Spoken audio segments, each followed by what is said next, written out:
ఈరోజు రాష్ట్రంలో ఆశ్చర్యం కలిగించే విషయం ఏమిటంటే ఈరోజు రాష్ట్రంలో ప్రతి ఒక్కరికి కళ్ళ ఎదుటే కనిపిస్తూ ఉంది. ఈ రాష్ట్రంలో కరప్షన్ ఎంత జరుగుతూ ఉంది అని, విచ్చలవిడిగా కరప్షన్ ఏ స్థాయిలో జరుగుతూ ఉందని రాష్ట్రంలో ప్రతి ఒక్కరికి కూడా కళ్ళ ఎదుటే కనిపిస్తూ ఉంది.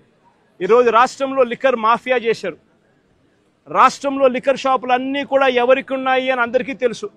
ఏ నియోజకవర్గానికి వెళ్ళినా కూడా ఆ ఎమ్మెల్యే ఆ లిక్కర్ మాఫియా కార్టెల్ బాసు అని చెప్పి ఎవడైనా చెప్తాడు.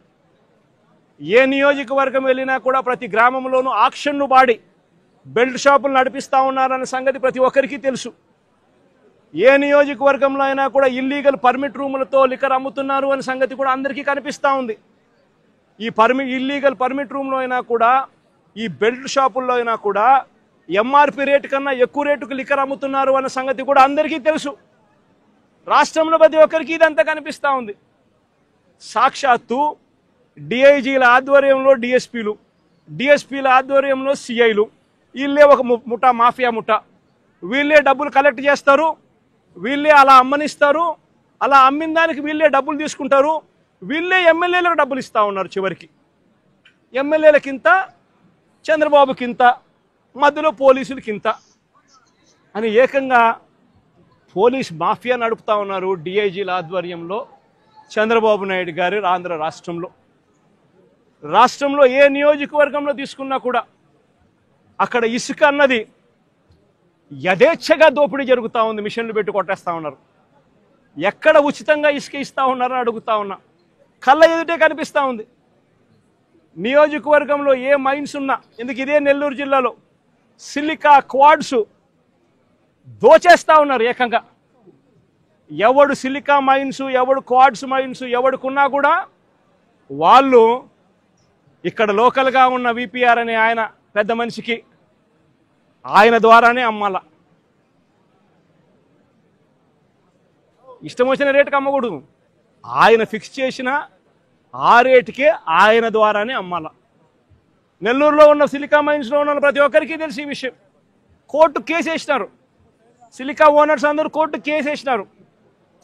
ఇదేం అన్యాయమయ్యా, ఇది మాకు మైనింగ్ పర్మిట్లు ఎందుకు ఇవ్వడం లేదయ్యా, మైనింగ్ పర్మిట్లు ఒక మాఫియా ఫామ్ చేసి ఈ రూట్లో వస్తేనే మైనింగ్ పర్మిట్లు ఇస్తారని చెప్పడం ధర్మమేనా అని చెప్పి ఏకంగా కోర్టులో కేసు వేసినారు.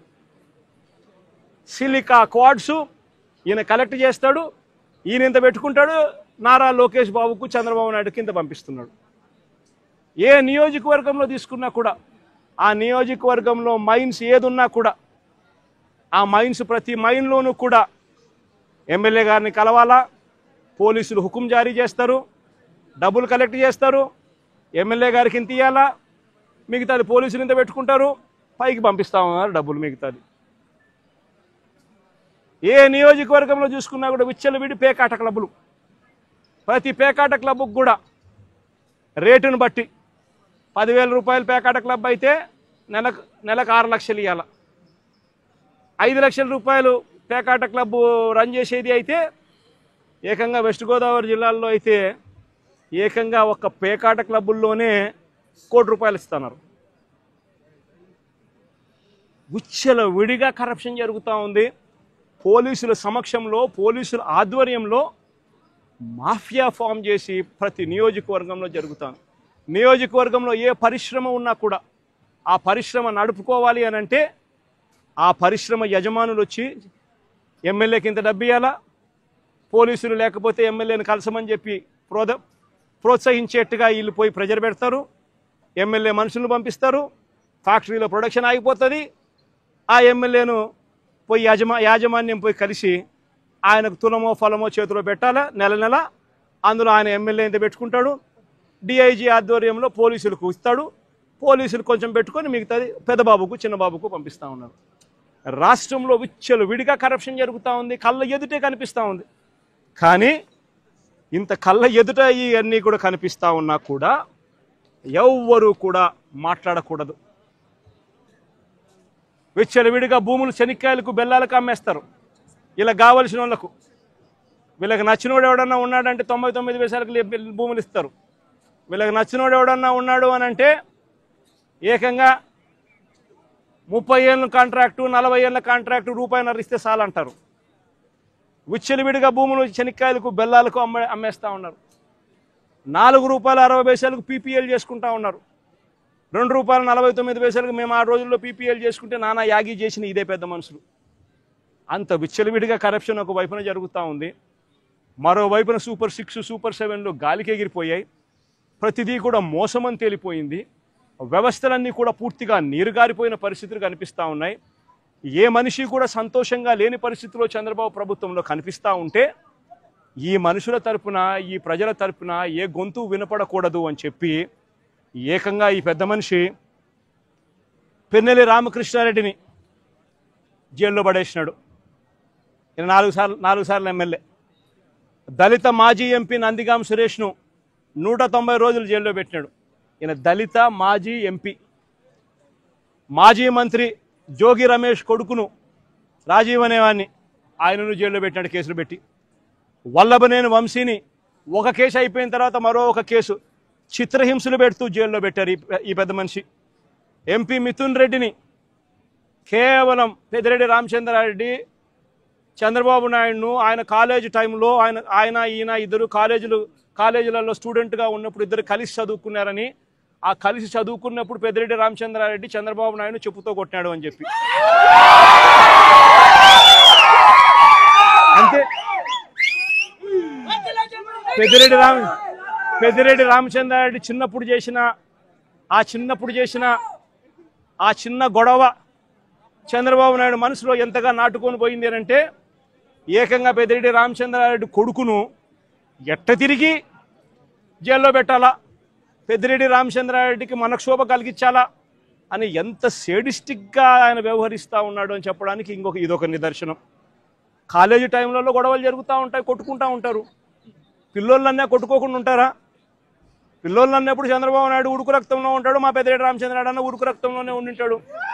తపానాలు పీకింటాడు. ఏం తప్పేముంది? ఆ టైంలో జరిగింటాయి. ఆ జరిగిందాన్ని గుర్తుపెట్టుకొని సేడిజంగా ఇన్ని సంవత్సరాల తర్వాత కూడా ఆయన కొడుకును కూడా జైల్లో పెట్టించాలని చెప్పి ఇంతగా తాపత్రయపడతా ఉన్నాడంటే చంద్రబాబు నాయుడు. ఈయన మనిషిలోని విషం, ఈ మనిషిలోని రాక్షసత్వం ఎంతగా ఉంది అని చెప్పడానికి ఇదొక నిదర్శనం. మరొకరు చెవిరెడ్డి భాస్కర్ రెడ్డి. పాపం చెవిరెడ్డి భాస్కర్ రెడ్డి ఏం తప్పు చేసినాడో నాకైతే తెలియదు.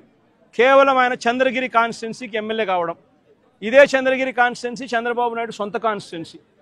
ఇదే చంద్రబాబు నాయుడు సొంత కాన్స్టిట్యున్సీ చంద్రగిరిలో 1983లో 1978లో ఆయన కాంగ్రెస్ పార్టీలో మంత్రిగా ఉండి పోటీ చేసి 17,000తో ఓడిపోయినాడు చంద్రగిరి కాన్స్టిట్యున్సీలో 1983లో. ఆ తర్వాత ఆయన ఓడిపోయి మళ్ళీ వాళ్ళ మామను కాళ్ళు పట్టుకొని గడ్డం పట్టుకొని మళ్ళీ 1989లో తెలుగుదేశం పార్టీలో చేరి అక్కడ రాజ్యమేలి కుప్పం అనే నియోజకవర్గాన్ని, బీసీలు అధికంగా ఉన్న కుప్పం అనే నియోజకవర్గంలోకి వెళ్ళి పోటీ చేస్తూ ఉన్నాడు. ఈ చంద్రగిరి నియోజకవర్గం ఆయన చేతుల్లో నుంచి వెళ్ళిపోయింది అని, ఈ చంద్రగిరి అనే నియోజకవర్గం ఆయన సొంత ఊరుంది కాబట్టి అక్కడ ప్రజలు చంద్రబాబు నాయుడు ఓడించినారు అని బాధ తట్టుకోలేక భాస్కర్ను వేధించి జైల్లో పెట్టించే కార్యక్రమాలు చేస్తూ ఉన్నాడు. చివరికి భాస్కర్ ఒకడే కాదంట, భాస్కర్ కొడుకు మొన్న కంటెస్ట్ చేసినాడు. పాపం లండన్ నుంచి వచ్చినాడు పాపం ఆ పిల్లోడు కూడా మొన్న కంటెస్ట్ చేసినాడు. ఆ పిల్లోని కూడా కేసులో పెట్టినారు. ఇదే పెద్ద మనిషి చంద్రబాబు నాయుడు కొడాలి నానిని, పేర్ని నాని భార్యను కూడా చివరికి అని కూడా చూడకుండా ఆమెను కూడా కేసులో పెట్టాలని చిత్రహింసలే. అనిల్ కుమార్ యాదవ్ ఇక్కడ జిల్లాలో మీ అందరికీ పరిచయస్తుడైన బీసీ నాయకుడు, మంత్రిగా ఎదిగిన వ్యక్తి, యువకుడు, ఇలాంటి వ్యక్తిని కూడా దొంగ కేసుల్లో ఇరికిచ్చాలని చెప్పి ఏకంగా ప్రయత్నం చేస్తే ఆ కేసులో ఆ విట్నెస్ వెళ్ళి జడ్జి ముందర పోలీసులు నన్ను 3rd డిగ్రీ ఉపయోగించి నన్ను దొంగ స్టేట్మెంట్ తీసుకునే ప్రయత్నం చేశారు అని చెప్పి ఏకంగా మెజిస్ట్రేట్ ముందర చెప్పినాడు అని అంటే ఎంతటి దారుణంగా వీళ్ళు పోలీసులను ఉపయోగిస్తున్నారని చెప్పడానికి ఇదొక నిదర్శన.